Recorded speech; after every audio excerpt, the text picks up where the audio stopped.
అంటే కమిట్మెంట్ అడగకుండా ఉండేవాళ్ళ? కొంతమంది కమిట్మెంట్ అడిగే కమిట్మెంట్ వాళ్ళకి అడిగేవాళ్ళు అంటే ఇప్పుడు ఒక విషయం అండి. ఒక్కొక్కరి మనస్తత్వం ఒక్కొక్కటిది. ఒక ప్రొడ్యూసర్ ఒక రకంగా ఉంటారు. ఒక ప్రొడ్యూసర్ ఒక రకంగా ఉంటారు. ఆ, ప్రొడ్యూసర్స్ యాక్ట్ చేసేవాళ్ళు ఎవరో సంథింగ్ అడిగేవాళ్ళు. ఓకే. బలవంతంగా ఏ కమిట్మెంట్ చేయరు కదా! అదేనా బలవంతంగా కమిట్మెంట్లు ఎవరు తీసుకోరు. ఆ, మనం దానికి ఓకే కాంప్రమైజ్ అయితేనే తీసుకుంటారు. అంటే అది అడగటం కూడా తప్పే కదా, వాళ్ళకి మీరు ఏం అడగడం అంటే చెప్పాలనుకుంటారు? అది వాళ్ళ మెంటాలిటీ. ఈ పోయిన వాళ్ళు ఇష్టమైతేనే కదా అవుతారు. అంటే అమాయకులు లేడీస్ వెళ్తారు అమ్మాయికి లేడీస్ ఇష్టం లేదు వెనక్కి వచ్చేసేయాలి. ఇంకా ఆతరు కాబట్టి ఇంకో మంచి మూవీ సినిమా ఆశ ఉంటది కదా వాళ్ళకి. ఆశ ఉన్నప్పుడు అన్ని వదిలేయాలి. అంతే. ఆశ పడ్డప్పుడు ఆశ అనేది చాలా చెడ్డది మనిషికి. ఓకే. ఏదో అంటారు చూడు, మనం ఇచ్చిందంతా తృప్తి పడాలి. తృప్తి పడకుండా ఎక్కువ ఆశ పోయిన వాళ్ళు జీవితాలు నాశనం చేసుకోవడమే. అంటే దీన్ని బట్టి ఏంటంటే ఫ్రెండ్స్, సినిమా ఇండస్ట్రీలోకి రావాలనుకునే వాళ్ళకి అన్ని ఏంటంటే, వదిలేసుకొని వెళ్ళాలి.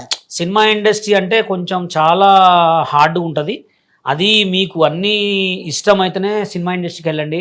వెళ్ళిన తర్వాత నాకు అదైంది ఇదైంది అని చెప్పి ఒకళ్ళని బ్లేమ్ చేయడం చాలా తప్పు అని మా దేవసాన చెప్తున్నాడు. ఎందుకంటే సినిమా ఇండస్ట్రీ గురించి మీకు తెలవదు ఏముందో, ప్రతి ఒక్కళ్ళు ఉంటారు, ప్రతి ఒక్కళ్ళు చూస్తారు. ఒక షూటింగ్కి వెళ్తే ఒక సినిమా ఇండస్ట్రీనే కాదండి, మనిషి బయటికి రావాలంటే ఇప్పుడు సమాజంలో భయంగా ఉంది. అవును. మనం ఎంత జాగ్రత్తగా వెళ్ళి వస్తేనే ఇంటికి అంత జాగ్రత్త ఇంటికి చేరుతున్నాము. అది ఎవరైనా కానీ ఇంకా సినిమా మూవీలు అంటే అది పెద్ద సముద్రం.